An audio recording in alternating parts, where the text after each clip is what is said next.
Welcome to the Motherhood and podcast. My name is Anna. I am your host, and I am joined by my co-host, Sophia. And we are here talking about motherhood and everything else because we are not just moms. Hello. I feel like I haven't talked to you hardly all week. Normally we're chatting a lot in between recording, but it's been kind of like because I've been out of town. I'm currently out of town on our first family vacation since we got married. Our first solo family vacation.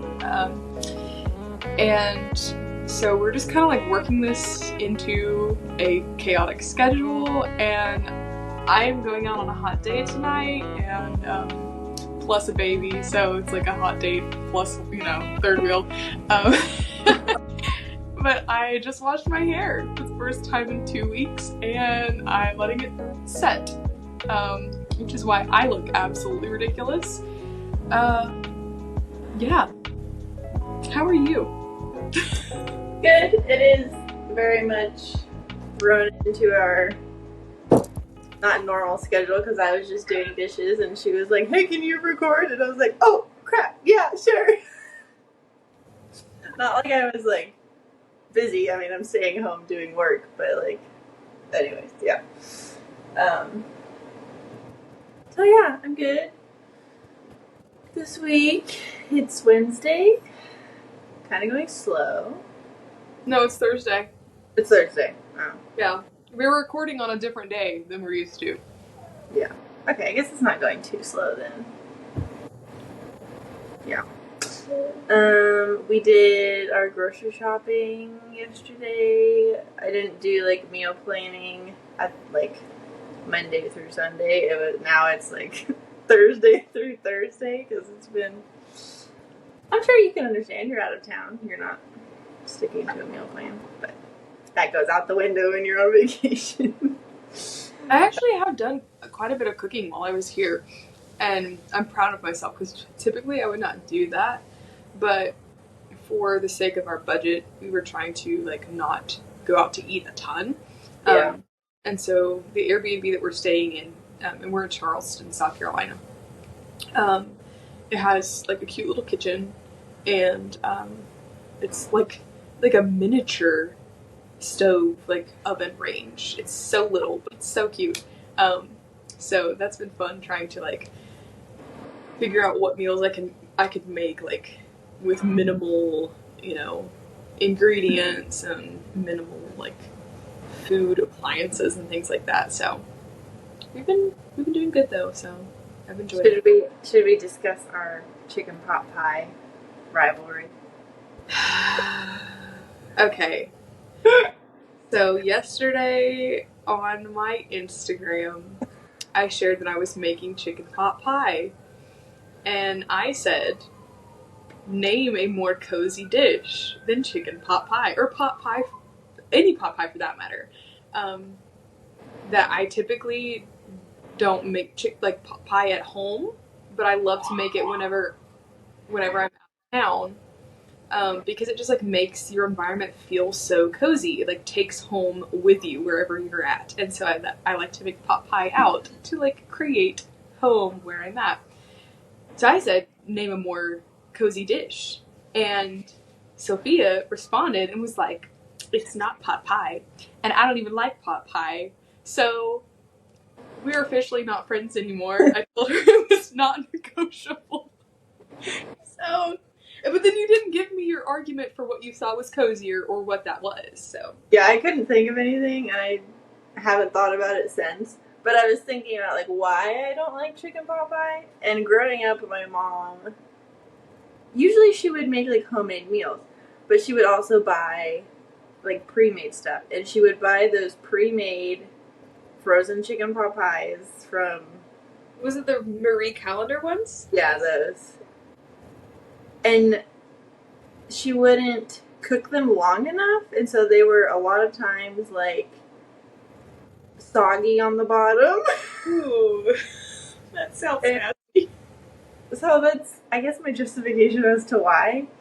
So I guess, yeah, I just never tried to make my own chicken pot pie, I guess, because that was my experience with them growing up. I was like, ew, I don't want that.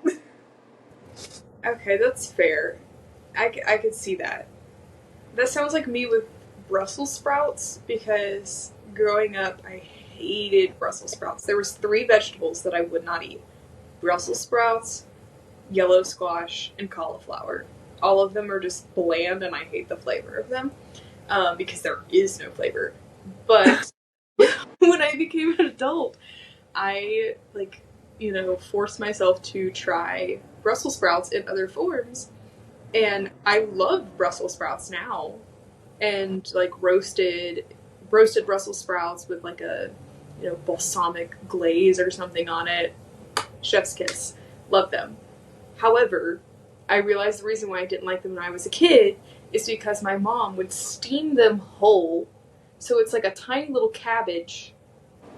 And then so if we just ate them steamed, whenever you bite into it, it's just like every time you would chew, it was like little layers of the baby cabbage would just like come off and it just like expanded in your mouth and it never ended.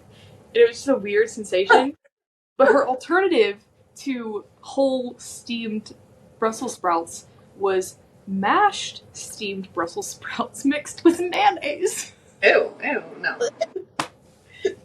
Yeah. First, hates mayonnaise. He would throw up. He also hates Brussels sprouts. Yeah, and that's not the dish for him. Not at all. But definitely justified in not liking the soggy chicken pot pie. Yeah. But a homemade chicken pot pie, homemade sourdough pie crust, from a leftover roasted chicken pulled off the bone. Oh, come on. I'll have to try and make it, and then I will report back. If I still hate it, then I guess it's whatever. Okay, but what would you argue is more cozy than that? I had a few people say potato soup. Oh, okay. Yeah, like a baked potato soup with like cheese and chives. But I feel like chicken pot pie is multi-seasonal soup. I want when it's like cold or rainy, and that's about it. Yeah, I will have to get back with you. I mean, like, first thing that comes to mind is like stews, soups. Yeah. But I can't think of one thing that I'm like, yes, this is the epitome of cozy. So, I guess I'll have to I will post it on my Instagram if I ever think of anything, and then, so if you're listening to this, you can go see what I thought was cozier. Is that Poppy? No, it's not Poppy. No, it's okay. So literally across the street from us is this little like cafe / sandwich, like Italian sandwich shop that has stacks of focaccia just sitting there, and they're beautiful. And I ran over there earlier and got a kombucha like out of their refrigerated section. This is a local kombucha brewery. And this is firmly the most odd kombucha I've ever had in my life. Okay, so based off of the other flavors that they had, I was like, this will be interesting. I'll try it. It's called Challah Berry. You see this? Challah Berry? Spelled with a J. Yes, like jalapeno, because it has strawberry, watermelon, jalapeno, and holy basil. And on top of that, with like the sugar, the tea, and the kombucha culture, it has Thai basil, lemongrass, cayenne, fennel seed, rose water, and lemon zest. Oh no. No. I don't mind watermelon mixed with lime and like maybe basil. Like that kind of thing. But going that far as to add a bunch of herbs, nothing. It's very interesting. I don't think I'm gonna be able to make myself finish it. Like I want to like it, Right. Yeah. But if you smell it, like, you can just smell the jalapeno right off the bat. Yeah, I can't do it. That's gonna go up there. I hate when drinks don't work out. Yeah. Especially when you spend, like $5 on a fancy drink and then it's trash. Yep. Oh, all that wasted money.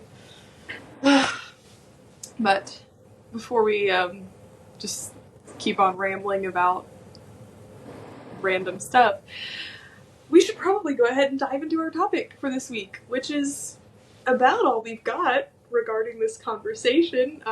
There's definitely no plan beyond what the topic itself is, which is homesteading. You looked at me like you didn't know what the topic was. Oh, You sent me a voice message and was like, so the topic of homestead, blah, blah, blah, blah. But you never, like, told me, like, this is what I'm planning. So I kind of knew because you, like, in passing mentioned it. But that's all I knew. Well, yeah, if it wasn't clear, it's been kind of chaotic trying to coordinate our schedules with me being out of town and her being at home, and it's just like, yeah, so we're here. We at least made it to the point of recording. I'm proud of us for that. So this episode might get posted a little bit later. And also, I just want to point out, I don't know what's been going on with the like editing side of things, because the video form, like almost every single episode for the last few weeks, the video form on like the second half of the episode, my video is not in time with the sound. Like, both of our audio is together, your audio is with the video, my video is not. And so it looks like I'm talking over you the whole time. And it's so obnoxious. I can't figure out how to fix it. Huh. I don't know if it's the recording studio that we're in, or like what the issue is. Or if like whenever I go to edit it and I cut like certain sections, it doesn't lap correctly. I don't know. So if anybody has watched this and been like, why does this look so ridiculous? That's probably a me problem. My bad. Also just thought, somebody commented on YouTube, and have you heard of the vanilla extract? Yeah, I did, and I actually have some right here that's making in my, that we've homemade in our cabinets. But that was expensive, and I don't want to use that. So I was like, what can I do? Like, maybe I should go to the store and grab like the fakest fake stuff I could find and like rub that on me. But I don't know if that would work. So I will have to test it. I haven't tested it. Do you think I should? I think it's supposed to be like pure vanilla, so I don't know that you could use the imitation. Okay. Well, I'm not using that stuff. I don't blame you. I have longed to make my own vanilla extract, have not got there yet, so. Is that your only jar, or do you have more? I had.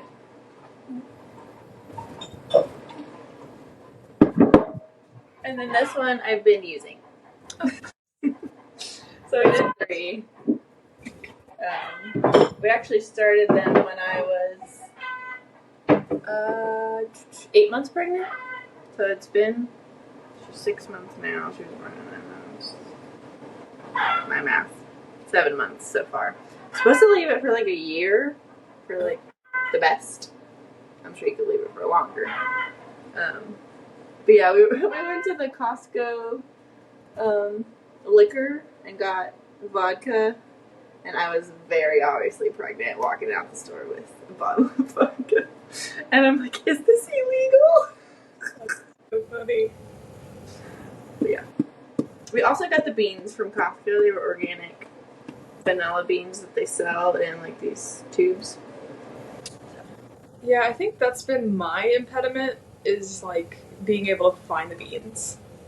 Because I've mentioned several times now, I don't have a Costco membership. Yeah. And I need to get one. That's clear.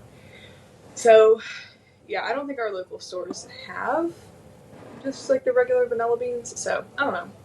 I'll have to look into that. But Anywho, well, I mean, that's kind of perfect talking about homesteading because that's a very homesteadery thing to do. Um, so maybe let's just start off with why you wanted to homestead in the first place. Sophia's homestead looks pretty different from my version of homestead right now, but I would, in a manner of speaking, consider us both homesteaders. So since my kombucha was nasty, I'm gonna grab a cup of tea. You want to just talk about how you got into homesteading and what that looks like for you right now? Sure. Um, I guess my ultimate inspiration growing up was Little House on the Prairie.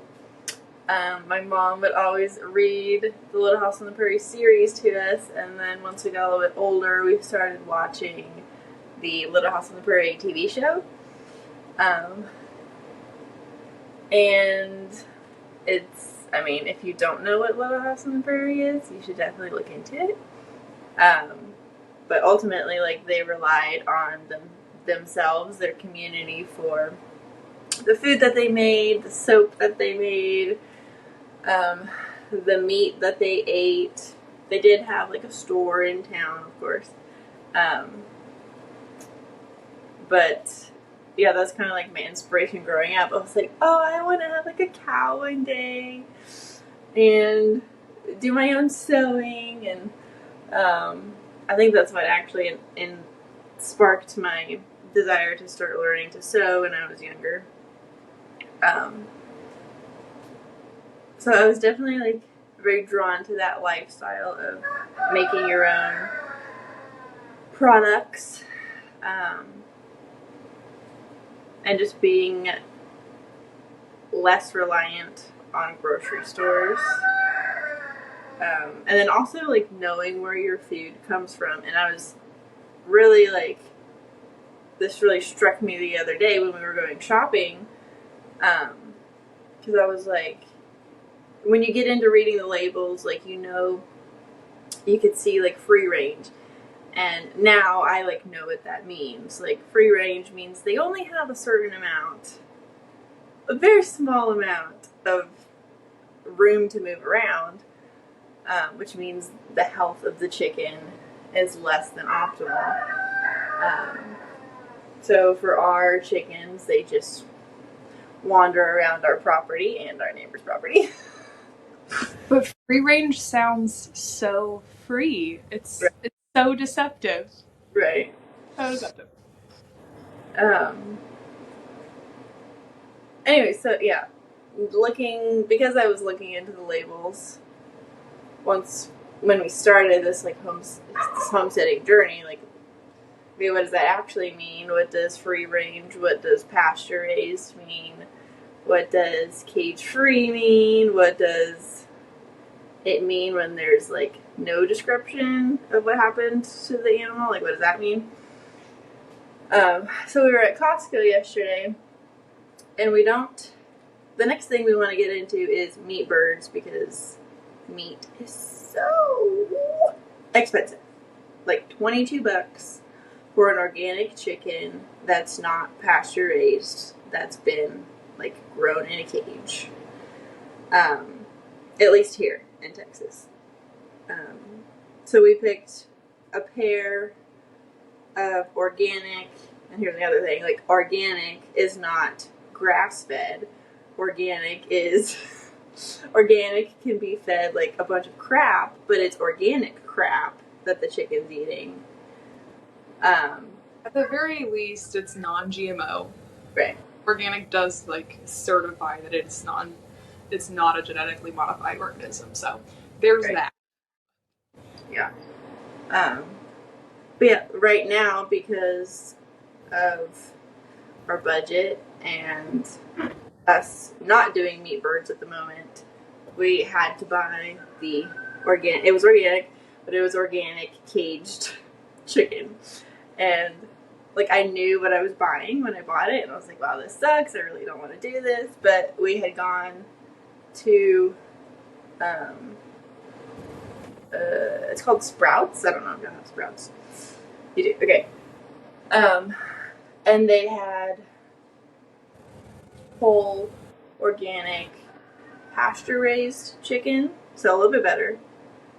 But it was $23 a bird, and they're like little chickens, and I couldn't justify that. So I was like, you know what? Until we get our own meat birds, we're gonna have to do the two for like we paid 23 for the two that we got that were organic from Costco. It does feel kind of defeating, honestly. Like looking at one of the chickens that you're talking about side by side with like the hormone chicken, because Yeah. you're look at all that extra meat on that chicken. Like that's a 8-pound bird, and this is like a 3.5 scrawny looking little chicken. Yeah. And you're weighing like the amount of meat that you're gonna get per dollar, and like it can seem very like defeating whenever you're looking at that. So like I understand why for a lot of people it's just what I don't care as much what is in it versus or like what it's being fed versus how much I'm getting to feed my family. And for some people, that really isn't even the crux of the matter. So like I totally understand that. But yeah, it is hard to navigate the grocery store in today's economy. Yeah. Yeah, very hard. And we talked about that with meal planning, it's so difficult. And that's, I think, for both of us, one of the biggest reasons, I'm sure, why we have chosen to homestead is to, like you said, that self-sufficiency aspect and not having to, and just the rise in cost of things, ultimately. Yeah. And I didn't really realize that until you get into it. You don't realize like the benefit that it gives you. Like right now we're getting, I don't know, 18-ish eggs a day. And if I was going to the store, and like we have an overabundance of eggs, so I give eggs away, I'll sell eggs, I will feed it back to our chickens. So it's not going to waste. How many hens do you have? Well, we're getting 18 a day. There'll be 18 hens-ish. We had 21, so I haven't counted them recently. But we just had 3. We're on the 3rd baby now. We had 3 baby chicks. They're so tiny. We had 3 hens go broody a couple weeks ago. One of the hens laid on the egg for like the first 7 days and then gave up. And then 2 other hens kind of took over the incubation. And yesterday the first one hatched, and I walked outside, and like I know like that nature works, like they're gonna hatch if they're sitting on them because we have 2 roosters. But it didn't really hit me until I walked outside and I saw a little fluff ball chick like running around, and I was like, oh my gosh, it worked! I started freaking out and I ran in the house. So we're very excited. That's we're on baby chicken number 3. I love how you phrase that. Like, I know that nature works, but like realizing it, that literally sounds like, and I think I've told you this, whenever I was like 17 weeks pregnant, I started leaking colostrum. And it's like way earlier for a lot of other women, but I have an abundance. There's lots to be had. So yeah, 17 weeks, I got out of a hot shower, and like the stimulation from the shower, I had started leaking colostrum. And so I sit on the bed and I'm like squeezing, and like out is coming this liquid, and I'm like, they work! And my husband was dying laughing at me. He was like, you're happy that your boobs work. And I'm like, yes I am. I didn't expect them to not work, but I was like very pleased that they are working. Yeah. Glad that nature works, yes. That's so funny. That should be like a t-shirt. We should come up with like a t-shirt. We're glad that nature works. So do you have any other eggs that are supposed to be hatching? Yeah, so we took 2 from our neighbor who has They're green eggs, so hopefully, I don't know like how that'll work out because their rooster is a bantam rooster, not like an Easter egg rooster. So I don't know how that works out, like genetic wise. But so they have 2 green eggs that they're sitting on still, and then I think 3 more brown eggs that they laid. So yeah, the third one was just hatched a couple hours ago. She was still a little bit wet when I walked out there under the mom. So hopefully, I'm not sure like which stage each of the eggs are at, so could be a while. And it also depends like how long they want to sit for now that they do have babies.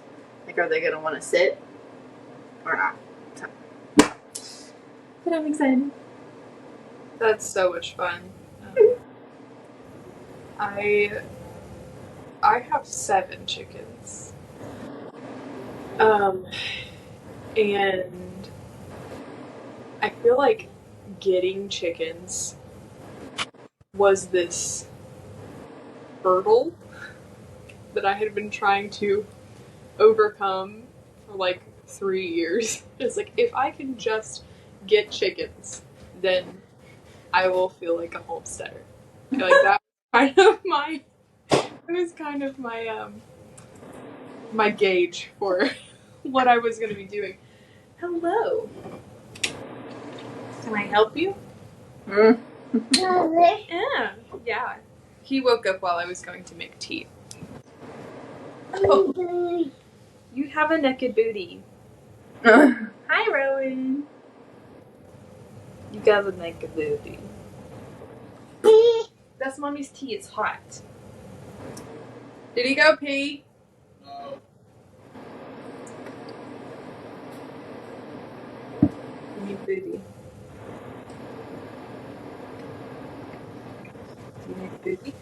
Here, let's snap you up so people don't see her. Oh, I know. Mommy looks so silly. Doesn't she? Okay. Are you hungry, sir? No. I think you want some. Hold on. You gonna play with your toys? Hey, booby or toys? Booby.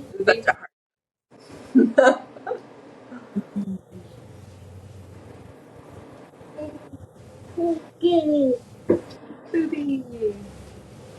I love this coconut water. It was at Costco for the first time in a while. Have you tried it? I don't think I have tried that brand. I've seen it a lot, but I don't know that I've tried it.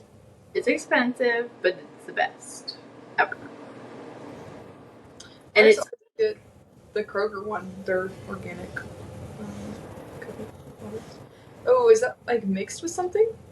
no, it's just naturally pink because it's pink. Don't worry, if you leave pure coconut water alone, like we do, varying antioxidant levels can cause a pinking over time. Oh, So it's pink. interesting. It tastes really good. I do like coconut water though. So I have to try that one. What was I saying? Oh yeah.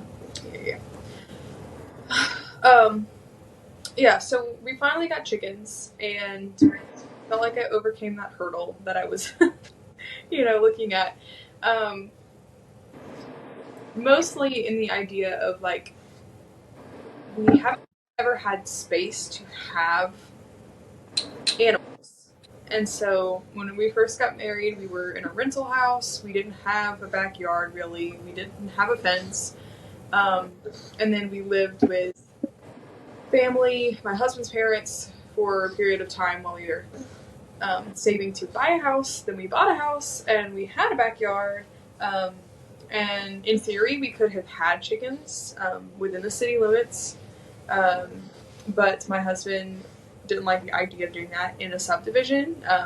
He didn't want our neighbors coming for us over the chickens. And he was also really scared that they would fly over the fence. That was like one of his biggest concerns. He's like, they're gonna fly out of the backyard. And so we waited. We ended up selling our house. Now we're living with my parents while we build a house. And so I really was kind of anticipating not being able to get any animals until we were on our own property.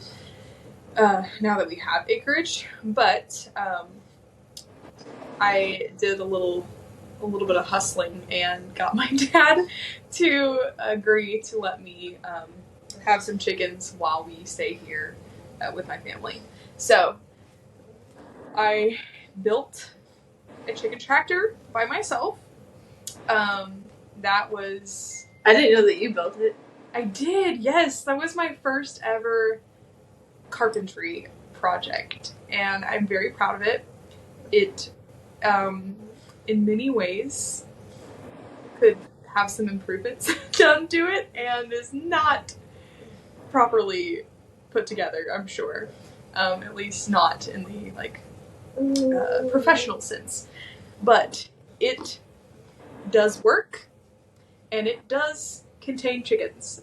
So it keeps out predators. Those are its primary purposes. So it's the chicken tractor. So it's like a like a 5-point pentagon shape. And so they have a 6x10 space for the run, and then a 4x6 space for their coop.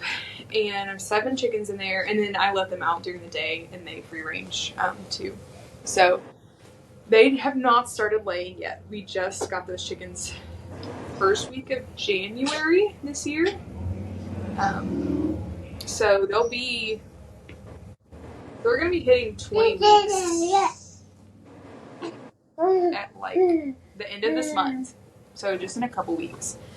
So from what I have read as a first-time chicken owner, I might be starting to get eggs soon. I don't know. Yeah, I'm not sure what they're gonna do. But regardless of what that looks like, we now have chickens. Outside of that, on my parents' property, they have 2 billy goats, and that I absolutely despise. They're horrid animals, and I will never have goats. That is not gonna happen. And then 2 miniature Scottish Highland cows. Neither of those sets of animals belong to me, but we do like spending time with the animals. The baby loves being around them. So that's what the animal side of homesteading looks like for us. Not a whole lot going on there. In the future, I would love to have meat birds, like Sophia mentioned, and I'd love to have a dairy cow, and a couple meat cows as well. I'd love to raise those. And then also some sheep, which I know that you have. Can you tell us how your shepherding process is going? I'm a shepherdess. Yes, shepherdess. Which I love the idea of that. I love the idea of being a shepherdess. Like, it seems so feminine and womanly. And biblical. Yeah, I think that's it. It's just like, if you're a shepherdess, you're now definitely a Proverbs 31 woman. You just no questions asked. But yeah, we have 2 sheep. They are I'm going to butcher the name. They are a Dorper and St. Croix, I believe is the breed, cross. And they are a lot smaller than I expected. They're currently 4 months old. One is 4 months, one is 3 months, because the boy is 1 month older than the girl. But yeah, they're way smaller than I expected. I know that they don't like sexually mature until 7 months, and then they're like fully grown within like a year. So I'm sure they're going to grow still, but yeah, they're really small, which works great for the amount of property that we have. Um, they're like as big as like a small like goat, like a small dwarf goat. That's how big they are. They're not very big. They're not even as big, I would say, as your dog, which is she's a black lab. Yeah. Nope. Not yet. And keep going past when we go out to the milk farm that we get our raw milk from. There's a house that we drive by, and they have like every animal that you can imagine. They're like the epitome homestead in my mind. But we drive by, and they have what looks like the exact same breed of sheep that we have. But they have like adult ones. And the adults that they have look about the size of my dog, which is not too big at all. Yeah. So, we shall see if they get any bigger. Yeah, we have 2 sheep, girl and a boy. The reason for that is milk. I know some people, this breed particularly, is a meat breed. And I know, like, if you're trying to get, like, an actual dairy sheep, you would go with the East Frisian breed. Which, fun fact, there is no such thing as 100% East Frisian. It's just very high percentages of it within America because it's illegal to bring over 100% East Frisian sheep. That's what I've learned. So if anybody in America is trying to tell you, oh, I have 100% East Frisian lamb, would you like to buy? It's false. Not true. I wonder why it's illegal to have. No. That's really interesting. I need to look more into it. But yeah. So why did you choose to, because you said that the sheep are for milk and not for meat. Why did you choose to go sheep over goat? Because most people tend to go goat. Yeah. I have had, when we were living up in Oregon, there was a goat milk farm that we tried once, and I did not like it. It tasted too goaty. The goat milk tasted too goaty. So yeah, Christian hates goat milk. I tried it, and it was okay, but I didn't like it. So I was like, well, we don't have enough property for a cow, so what else can we get for milk and just get our feet wet before we, eventually when we move and get a cow. We could do sheep. We have enough land for the sheep that we have. So yeah, it was just the fact that Christian really doesn't like goat milk, and that I didn't have a good experience with the goat milk that we did buy that one time. Have you tasted sheep milk? No, I've eaten sheep yogurt before, Okay. But I haven't done raw sheep milk. So Yeah, I haven't either. I've had goat and cow, obviously. And I can get behind the goatiness of the goat milk. I used to hate goat cheese. Never could do it, but I have. Cheese, though.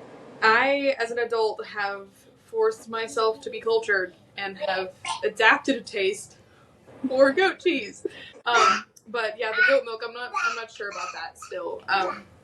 But I know that I've had some sheep cheeses because I believe brie is Feta. Is it feta? No, feta is sheep. I don't know about brie though. Could be. I want to say brie may or may not be, but I know that I've had a sheep's milk brie. It was very delicious. And a couple other Goudas or something like that. Yeah, so it does have a mild flavor to it. So I imagine that it would definitely be a superior option for flavor over the goat.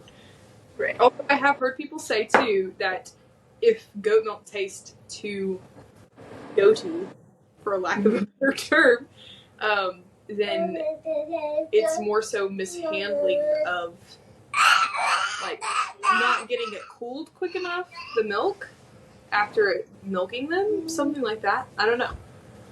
Yeah. For sure on that. But yeah, something that came to mind to me is this little anecdote of me and my husband in our backyard in our previous home that we lived in, the house that we owned. And we had been having issues with what we were supposing to be a possum getting into our HVAC. And funny enough, our dog had, and we have she's not full-blooded, but she has a significant portion of German Shepherd in her. We have a 4-year-old dog, and her name is Sheba, and she's still in Tennessee. We miss her, but she will be she won't be our farm dog whenever we move, because I don't think she is equipped at this point in her life. She's been catered to for too long to be a farm dog. We're gonna have to get a livestock guardian dog. I don't know how your dog would be in that situation, but we've determined that she's a house dog. She's just a people dog. But she had all of a sudden gone around and started sniffing the air vents all throughout the house, on the first floor, and she would walk across the house from one to the other, like she was smelling something in the ductwork. And after a couple days, we were hearing some things when we were outside, and then we drove past one night our neighbor's house a few houses down, and I saw this possum cut across the road headed toward the direction of our house, and I was like, I guarantee you it's that possum. And lo and behold, a few nights later, I let the dog out to go potty before we're going to bed. Call her inside, she won't come in. I'm trying to look for her, and she's out there somewhere in the dark in the yard, can't get her attention. So I go to find her, and she's sniffing behind this pallet that I had propped up. It was at an angle, 45-degree angle on the back of our house, and I had put chicken wire on the underside of the pallet and used it as a herb garden. And so in between the little holes I had a different herb. And so where the chicken wire was sagging up against the back wall of the house, there was just a little space underneath. She's coming around one side and she's sniffing, and then she's coming around the other side and she's sniffing, but she can't get all the way to the middle. And as I got closer, I heard this low growl, and it was not her growling. So I was like, please come outside. Had my husband come outside. The possum was behind there. The possum was the issue that was getting in our HVAC. So, long story short, we ended up murdering this possum with a shovel in the backyard that night. And initially, apparently, I think my husband thought I was going to do it because he gave me the shovel. And then he got on the other side and he was like, okay, I'm going to push it out this way. And I was like, okay, so what do I do whenever it comes out? And he's like, what do you mean, what do you do when it goes out? He's like, you kill it. And I was like, I didn't know we were murdering a possum. And so then he has to I get on the other side, I push it out, it goes into the bucket that he has, he kills the possum. Ew. Oh, they're so gross. Ew, so gross. And we then proceed at slightly after midnight, in the middle of the week, in our backyard, to, I'm sure, wake up all of our neighbors around us, because we get into this argument. And he's like, if you can't kill a pest that is messing up our HVAC, how do you think that you're going to be a farmer and you're going to kill animals whenever you're raising them for meat? And I was oh my god! The same thing! So we are out there just hollering at each other in the backyard. And he's like, no, he's like, you can't even protect the land you have from pests. And he was like, and you think that you're not going to have an emotional breakdown when you're trying to kill a cow. And I was like, I'm not going to be beating it to death with a shovel. Oh my goodness. Look, reflecting back on that now is just so hilarious to me. And while he had valid points, like, you gotta kind of man up, if you're gonna be raising animals for food, I think it is worth pointing out that animals is not necessarily what makes a homesteader, and that there are lots of different versions of what a homesteader looks like. And you can you can be in an apartment with absolutely no land to raise animals, and you can still have a homesteader lifestyle, a homesteader mindset. You don't have to be, on a whole bunch of property and have cows and goats and chickens and everything, yada yada, to be a homesteader. I think ultimately it is more so a way of thinking, a way of living, a lifestyle aspect. And so just want to toss that out there, see what your thoughts are. Because when I think of homesteading, I think most people think, oh, animals. But if we like zoom in a little bit, and we're not just like looking at this overall thing. We zoom in and we look at like the more specific aspects of homesteading. I think it's like self sufficiency is not just animals. Self sufficiency ultimately, like, we can't produce everything ourselves. I cannot independently on my own property do everything myself. One of the biggest things is having relationships with other people, with local farmers who are raising, sheep and slaughtering sheep or goat's milk or whatever it is.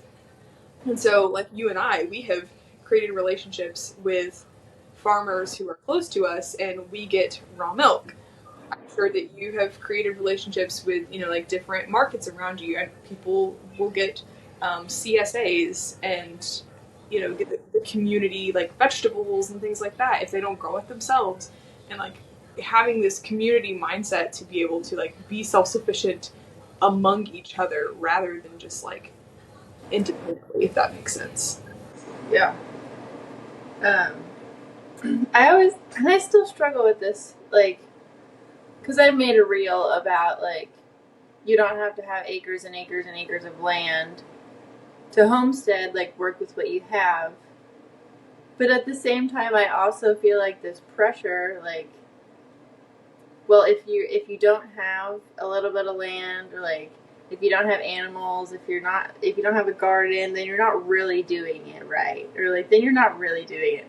So I don't. With the chickens, that was my hurdle with the chickens. Is like, oh well, I'll be a real homesteader whenever I have chickens, like baking the bread, growing my garden, and like making from scratch, sewing my clothes. Like that's not enough. That doesn't make me a homesteader. Having the chickens is what makes me a homesteader. Yeah. Yeah. So I still struggle with it. Like I can see both aspects. Like, I agree that you don't need to have like tons of acreage to be able to be self-sufficient. But if I want to be technical about it, like, okay, what's the definition of a homesteader? I haven't Googled that, but first thing that comes to mind for me is like, well, back in the 18-somethings, the Homestead Act was the government giving free land to people who could come to the land, live on it, and make it their own, make it self-sufficient. If they lived on it long enough, then they could have it. So I guess like doing the best with what you have and becoming more self-sufficient is the more modern term of homesteading. But yeah, I don't want to make any like definite like this is what I think, because I don't know. I think it's a little bit of both. Because I think there can't be any one specific thing, because it's not one size fits all. It's not Right. like, well, because I have a milk cow, then I am a homesteader because I can create dairy products. Like, well, what about the person who doesn't consume dairy and, Right. has to buy their grain or like buy their almonds. Let's say they're making almond milk at home.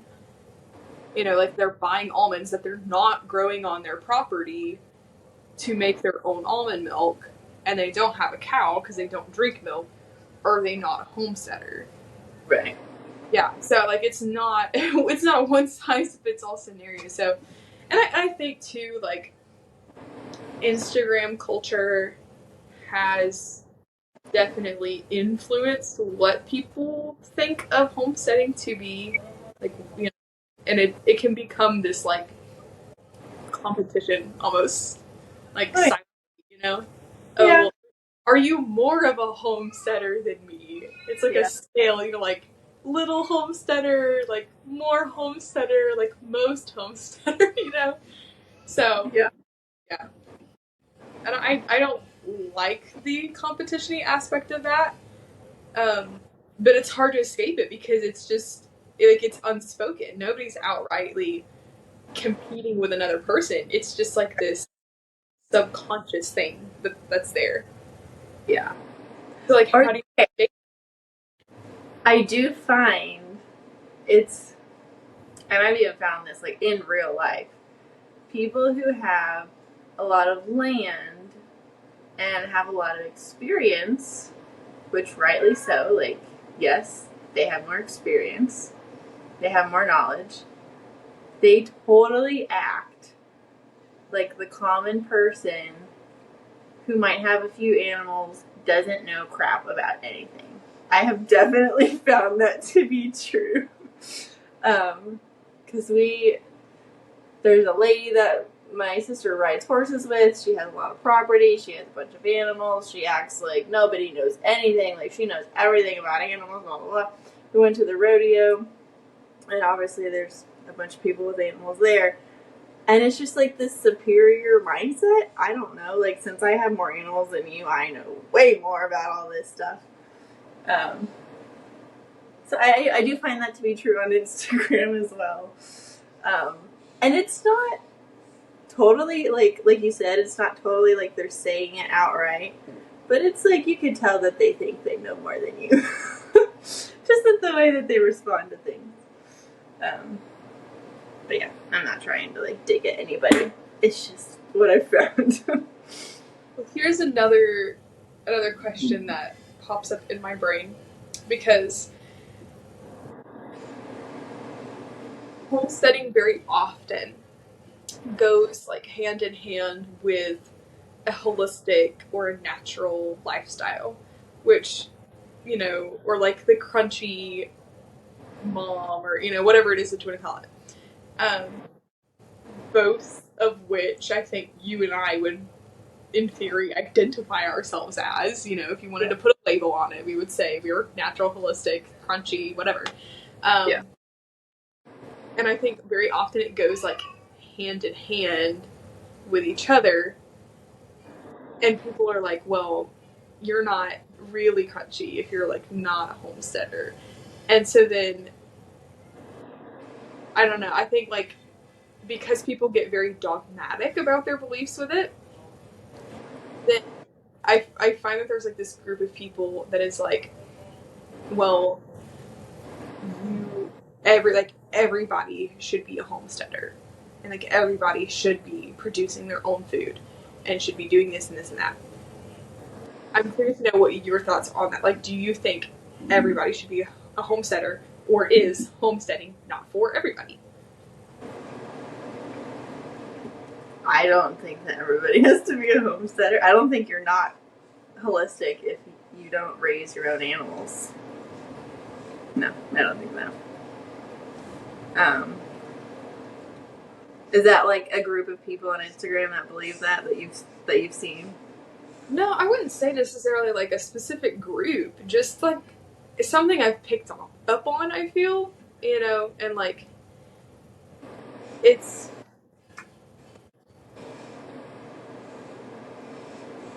And I don't know, and it also kind of, we've talked about this on a separate conversation with each other. It kind of plays into the idea of like, I don't know, like homesteading being non-accessible to everyone, and like it's romanticized and glamorized, and well, like the only reason why you can homestead is because you have XYZ. Yeah. And there's definitely been a lot of controversy with Ballerina Farm around that recently. Yeah. And you know, yeah, Hannah from Ballerina Farm, she's she was Mrs. American. Mrs. American. Yeah. Yeah, Mrs. American, I think, is the title. She was previously Mrs. Utah. I do, I do know that. Yeah, she was Mrs. Utah. Um, but very big following on social media. Um, she has a lot of money because of family ties, um, and they own a cattle ranch, and they live a homesteading lifestyle.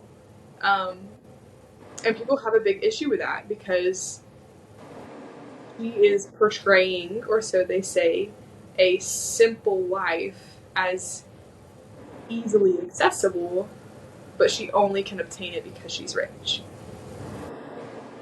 But I would argue that there's more people who are homesteading in order to cut costs, Yeah, than are doing it for the sake of like, oh, well, this just seems like a dreamy life to live. And I don't think she's doing that. Like, I don't think she's just like looking at it and be like, oh, this looks so lovely. Let me just, like hire somebody to make my butter for me. Like, this is not, modern day plantation house. And that's what they act like it is. I'm serious. They're like, well, yeah, she's a nanny and she has people that are hired. She doesn't have a nanny. She does have people that are hired because they own a cattle ranch. They own a company, just like the person down the road who owns the restaurant and has employees. Like, you can't do it all if you have a large scale operation. And so, yeah, acting like she is just demonizing her specifically, to get over in the weeds on this conversation for a second, makes no sense to me. Like, just to say that, yeah, they act like it's a modern day plantation being run. And I think that's absolutely absurd, personally. yeah. Mm-hmm. They're starting up a dairy. Is that a word? A dairy, or is it just a dairy? I don't I don't know. I don't know what they're starting. I have to share a lot about it. I think it has something to do with an ice cream shop, maybe. Okay. Like, I think they are starting they're opening a raw dairy, and then they might be utilizing some of the milk to have like a small ice cream storefront. That's so cool. I could be totally wrong on that. Maybe It's been idea. Yeah, it's been a while since I've seen her post anything about that, so I'm not sure like what direction they're headed. But I would honestly be super to go visit because I think it's really cool. It's super fun. We actually in the town that we previously lived in, for the last 5 years, there a few years ago opened a creamery. Maybe that's what you're talking. Is it a creamery? They're opening a creamery, I think. Whatever you call the place where you milk cows. I need to look in. It's like she's building this whole like shed, like not shed, but like oh my gosh. My brain's not working. Because I've seen her post pictures of it. Yeah, this whole huge area for the cows to be milked and like the milk copper tubing and all this. So I don't know the plans, but Yeah, whatever you call that. I don't know. Yeah, this creamery in our town opened a few years back, and they did low temp pasteurize their milk, but it was non homogenized. So basically, like the next best thing to having raw milk. Um, and they opened a creamery. It's like a small family farm. They, the dairy, you can buy the milk. Um, and then they opened a creamery that they make ice cream with their milk. And I was so excited about this creamery, and we would go and we ate there several times. It was really delicious. And then at first, it was only a drive through because of COVID. And then they opened their storefront, and you could go and you could buy pints of the ice cream. And they used high fructose corn syrup in it. They use what? High fructose corn syrup. And I was like, after all this work to like milk your cows, get the next best thing to raw dairy, make this ice cream, like why would you choose to add that? And so, then you've got like all these terrible ingredients in it. And I'm just like, you just ruined a good thing. What I thought was a good thing going was not. So I was disappointed on that one. So I'm sure though Hannah will, if she is actually opening a creamery, I'm sure she will be very conscious about, Yeah. but in the ingredients of that. But pivoting away from that, maybe we can start wrapping up and let's talk about what our plans for our future are with homesteading. Like, what do you want it to look like maybe 5 years down the road, and then 10 or 15, however long it is that you intend to be homesteading. I feel like it's one of those things that once you get started, you don't kind of ever stop. Right. Lifetime thing.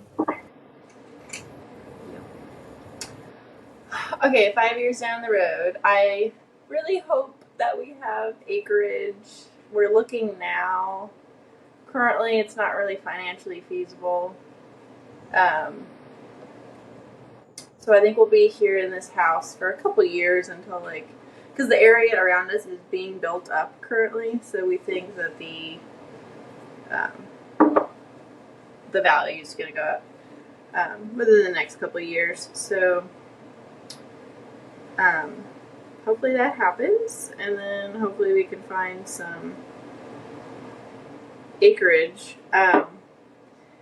We've always struggled with where we want to live. We lived here in Texas twice. I mean, I grew up here. This is where I'm from. But being married, we lived here. First married, then we lived up in Oregon. Then now we're back here. Sorry, I'm just lighting candles as I'm talking. These are my tallow candles that I made myself from the tallow that I rendered down myself. So homesteading of me. Wow. All of the homesteader feels.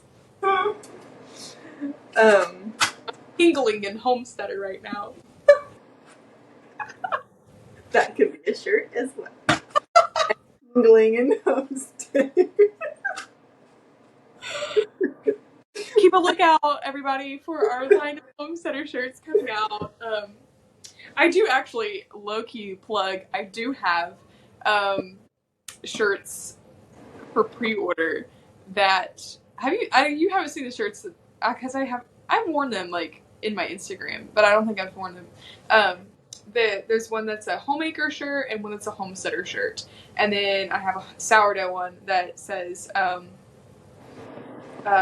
I have a bubbly personality, and it's a picture of a sourdough starter in the middle of the sparkly cute.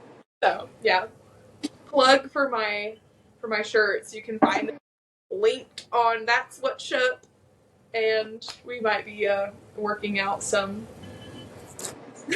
new ones with a tingling and homesteader. They are individually hand screen printed t-shirts, cotton t-shirts. So Did you do them? I do, yeah. Oh. Yeah, it's my 30 business ventures. Okay, having an entrepreneurial spirit is kind of a problem. I'm just gonna throw that out there. Yeah. Because especially when you're a stay-at-home mom, because it's like, okay, this is my thing. I'm a stay-at-home mom. But also, like, I would love to do this and that. And then everything that you turn around, you're like, this could be a business. And this could be like, and so then there's like 40 different things that, yeah.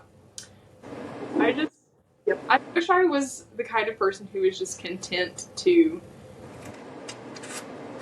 just do one thing. But I'm pretty multi-passionate. And so, like, it's hard to just stick in one vein. It's Yep. really Yeah. Christian gets like upset at me for that sometimes. Not like having like these ideas, but I will like, I'm like, oh, I want to get into that, and I'll do it, and I'll do it for a little bit, and I'm like, oh, I could do this with it and do this with it, and then I find something else, and I'm like, oh, but I could do that. I think what's worse is whenever the people around you encourage it. My Oh. mother-in-law is horrible about it. Like, Oh. I'll sew something up. Like, I sewed a little, a golf bag for the baby for his birthday. And we bought this, like, little wooden playset of golf clubs and things like that. And so I sewed him a little golf bag, match his daddy's. And my mother-in-law saw it, and she was like, oh, you could just sell those things online. People would just eat that up. And I'm like, I don't need anything else to do, Maxine. Not right now. Okay? So, guys, please don't encourage me in my entrepreneurial ways. It will just make my project list longer. Yeah. But I am taking a homesteader, though.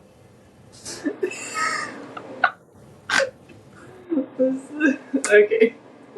Let me do another. I'm tingling an entrepreneur.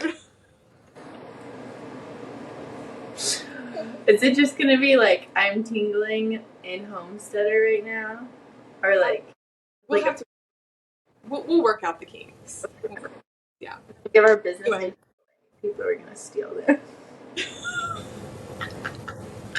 Okay. Anyway, yeah, 5 years. So, yeah, I don't know if we're gonna be like in Texas forever. I don't know. But you're open to other places, though, right? Yeah. Christian does not want to move to Kentucky at all. Okay. He's been there once. I've been there once. I liked it. I don't know what his. Had a bad experience. Yeah, he went to Louisville, Kentucky, and he said it was ugly and that he never wanted to go to Kentucky.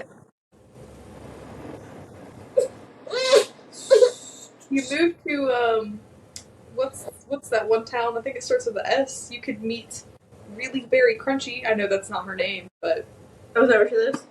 yeah, she lives some. It's like.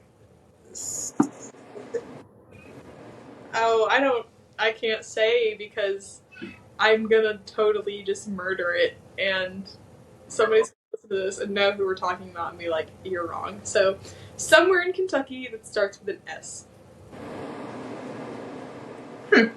She shared about it. She's like been on their magazine cover, like for the city or like magazine stuff. Yeah, yeah, she's famous there. Yeah.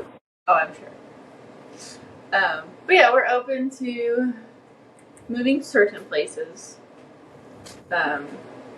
Definitely not back to Oregon. We are definitely staying in the South.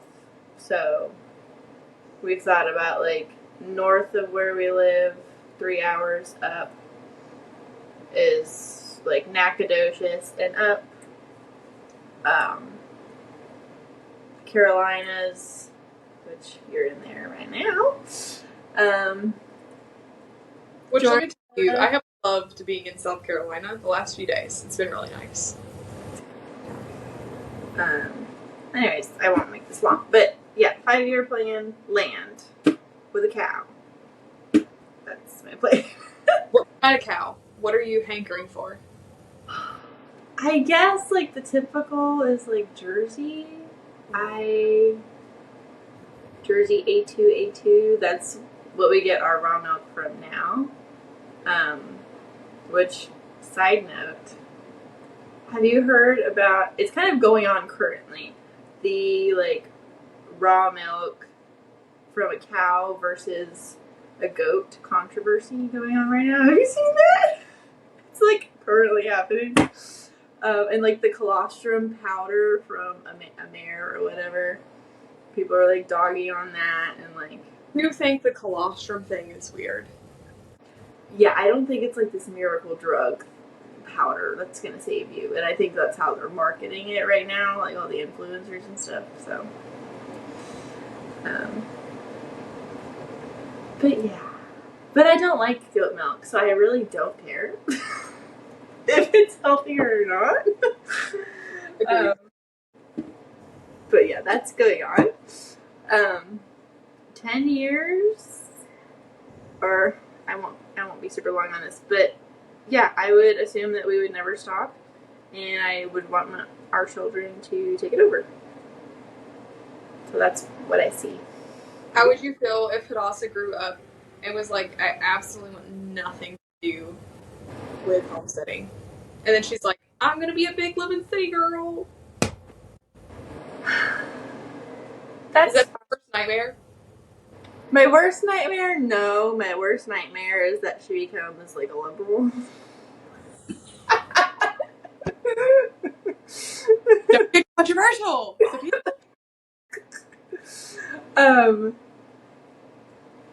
Yeah.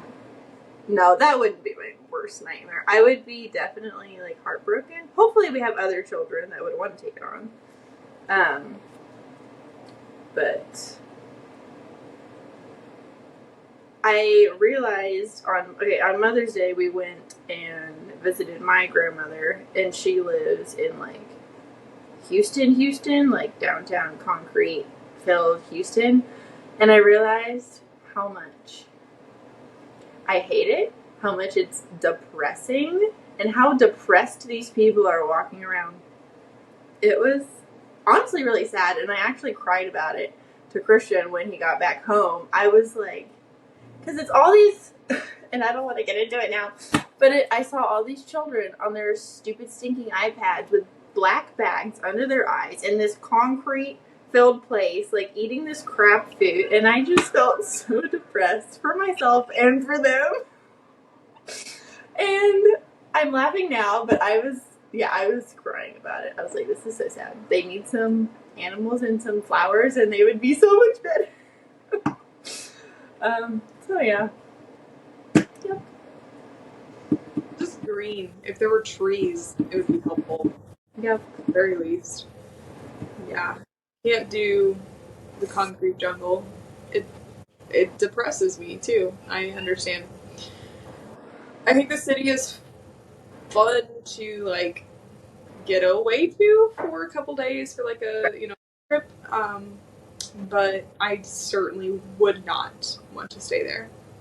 I mentioned it to Caleb just yesterday while we were driving through one of the islands, like the last road before you get to the beach. We were just driving down the strip.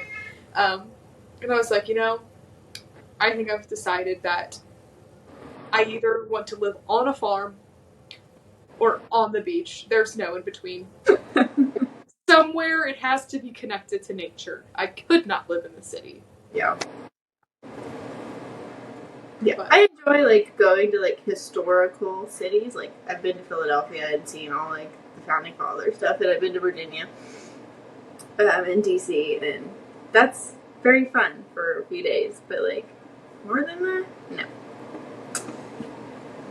Totally agree with you, for sure. 5 years.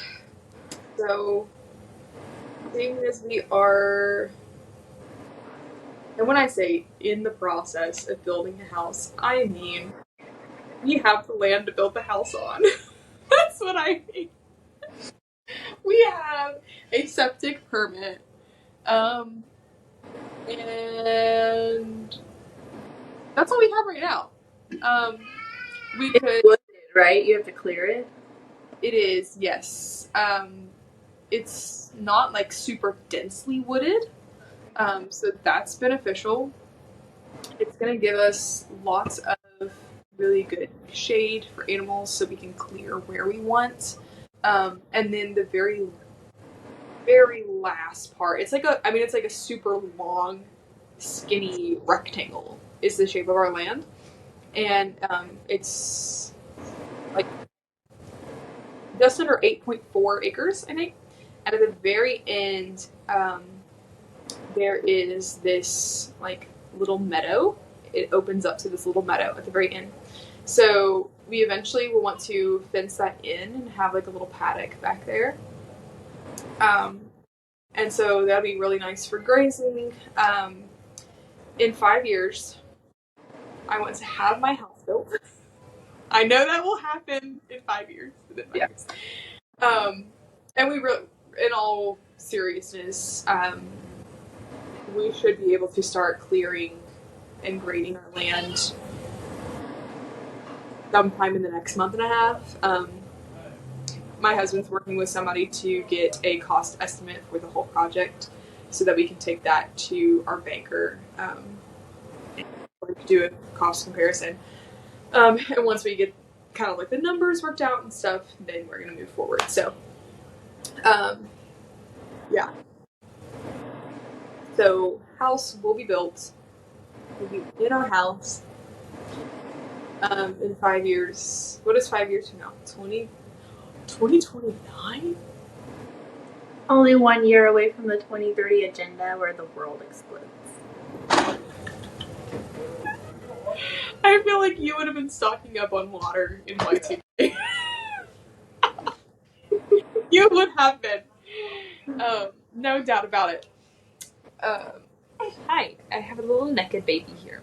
A little naked baby. Yes, you can't show everybody. Much like you had mentioned, I think my first inclination for a cow is to do the Jersey. That's like the standard thing, you know. But honestly, I may not go that route because two cows that my mom has. It's a male and a female, and she is wanting to be able to breed them eventually.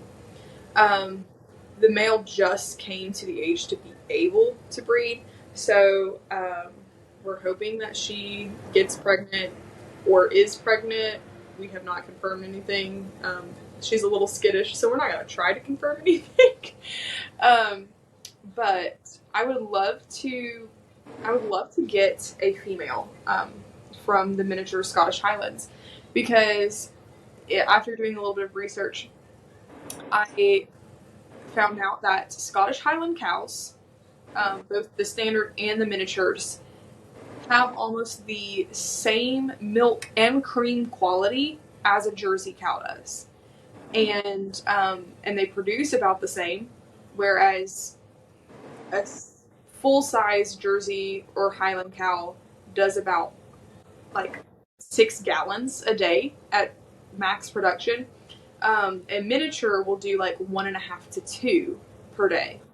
And so because they would have like very comparable, milk production, and Jersey is like supposed to be really good, I think it would be a more easily accessible option for me to end up with one of the heifers from them. And so that's kind of what I'm leaning toward right now. And so I may end up with a miniature Scottish Highland cow because 1.5 to 2 gallons of milk per day seems a lot more manageable than 6 gallons a day. Which I would love to learn as part of dairy production, so that will definitely help in that area. So 5 years down the road, being on our property, having our house built, fenced area with a cow of some nature. We'll obviously take the chickens with us over there. They're in a chicken tractor, so that I move that manually every other day. And then my dog will get to be down there with us once we have our property, or have our house. We have a property. Um, and by 5 years, I would love to already have done meat chickens and beekeeping. Hmm. Really, really want to get into beekeeping. Um, I don't know how that will work with the area that we're in. But yeah, I would love to do that. 10-year goal, I want to be established in gardening. I feel like I honestly struggle more in the gardening than I do like the animal care. Yeah. Because growing up, we've had goats and horses and different animals, and I feel like I just know how to work better than with animals than I do with plants. Um, I have never been able to keep houseplants alive.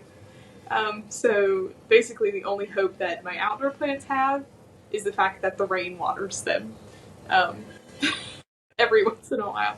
So right now, I have a garden planted. My dad gave me a small portion of his plot, um, and they're doing pretty good so far. Some of them I don't know totally seeded well, so it's just kind of like what people are calling chaos gardening now. Just mix the seeds together, toss it, and see what sticks. Which I might try that. That might work well for me. Um, but yeah, I would love to really just have a good grasp on gardening in 10 years. I don't expect myself to be able to do that in the next 5 years.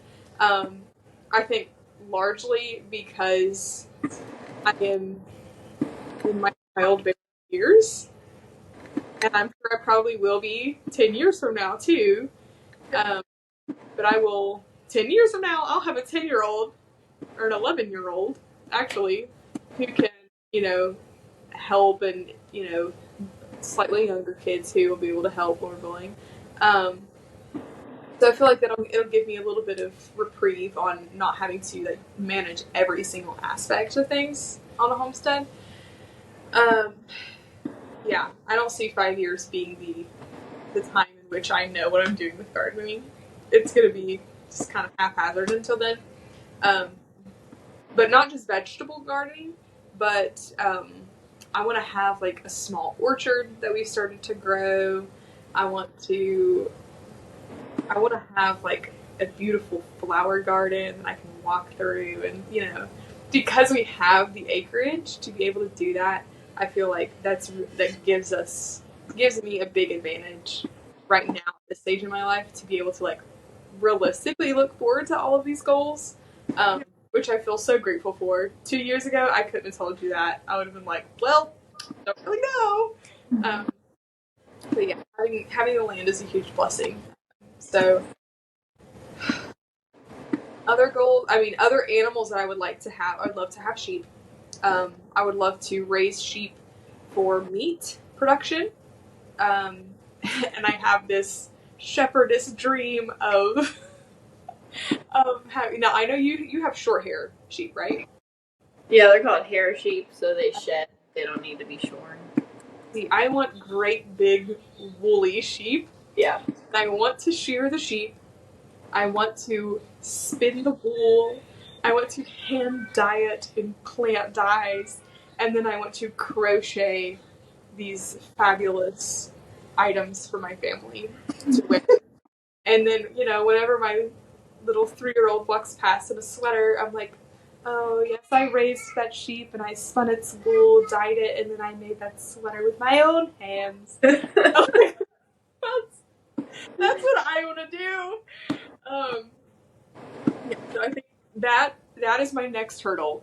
I felt like I would be a homesteader if I had chickens. Now I feel like I'm going to be a real homesteader if my child is walking around a homegrown, homespun, hand dyed, homemade sweater. That's that's my next one. That's many years down the road. Yeah. Oh yeah. Yeah. But chickens, maybe some ducks. I don't know. We had we had two ducks. I didn't like them, but whatever. Some people like duck eggs. Duck eggs kind of gross me out. I don't know why. Just the idea of it. So. Interesting.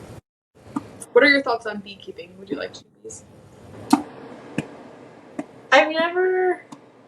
I love making beeswax candles, and I did up in Oregon make beeswax candles from I got the beeswax from a local beekeeper in Oregon. So I would love to do it for like that fact. But like for the honey production, I've never like, oh, I want to like do beekeeping for honey. But why not? Just once you have like a couple animals, it's like, well, why not get them all? Yeah. It's like people with big families. It's like after the third kid, adding another one is the same. You know? It doesn't feel any different. It's already chaotic. You just chaos grows a little bit. Yeah.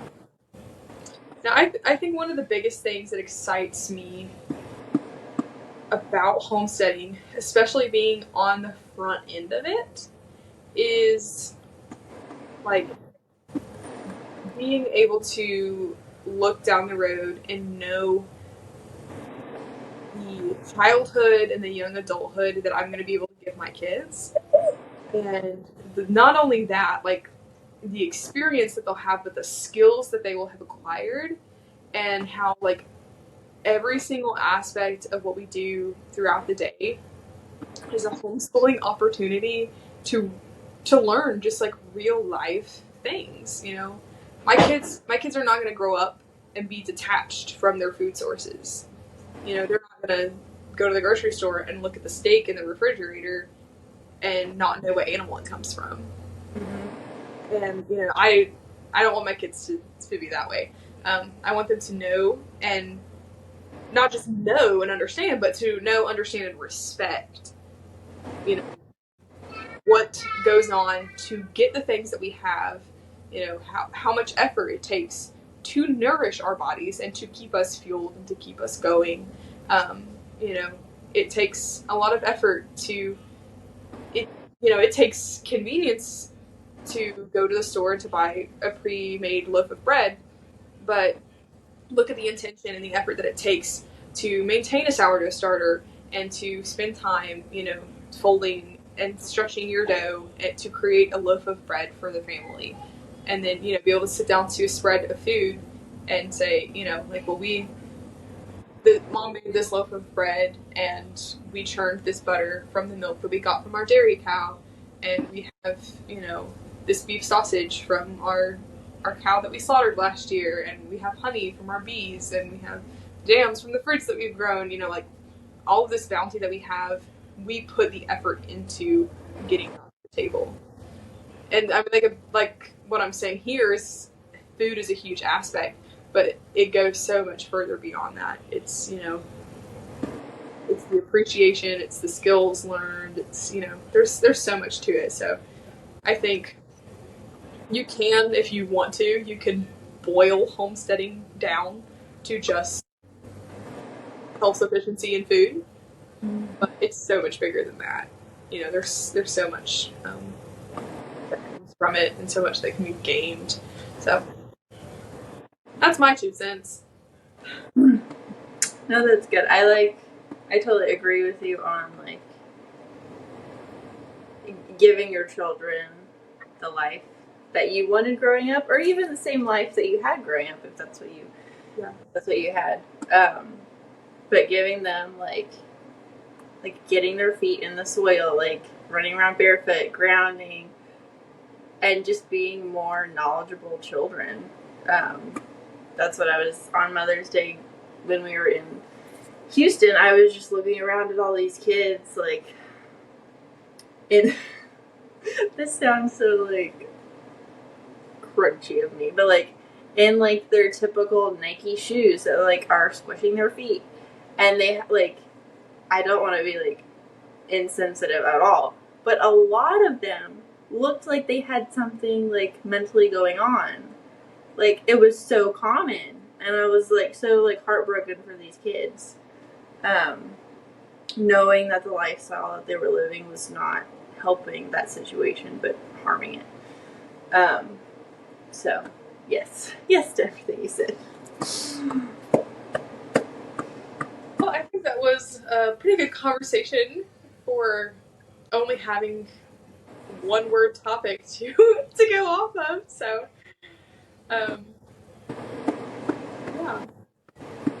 thanks for being able to join me in a very chaotic schedule this week and put aside your dishes for a little bit of time. Yeah, we hope that you enjoyed listening to this episode or watching it if you watched. I'm about to go take my little plop off and blow dry my hair for my hot date tonight. Plus my third wheel, who's been running around naked around here peeing on everything. 1-year-olds, woohoo! You said hot date, and I was like, oh, you're going out by yourself with your husband, and you're like, and my third wheel. Yes, hey. Children are a blessing. I'm not saying that he's a third wheel in a bad way. No, I know what you're saying. If y'all have heard an incessant amount of honking or sirens during the period of this podcast, our Airbnb is like literally a stone's throw from the medical university. And so at all times of the night, there is helicopters flying above us to life flight people and ambulances going by, and we're right on the corner in this little old house at the stoplight. And so this is like a very busy intersection, lots of road noise. The bedroom is right beside the sidewalk, like the window. So like at night you'll hear people walking behind, like 2 inches behind your head down the sidewalk. Oh my god. Yeah, so there's like people honking their horns all the time. It's really, really noisy. But it hasn't been that bad. Hopefully it didn't pick up super terrible inside the recording, but thank you anyhow for joining us and listening through the chaos of life and just being moms, trying to do a fun entrepreneurial thing called podcasting. Yeah. So we have a few more episodes left to go in the season, coming to a close very quickly. So let us know if you have any topic suggestions, things that you want us to talk about. Let us know what you thought about this episode. You can comment on YouTube, or you can, I don't know, wherever it gives you the option to tell us what you thought about the episode. So we enjoy hearing from you. And that is all for today. We will see you next week here on the Motherhood and Podcast. Bye.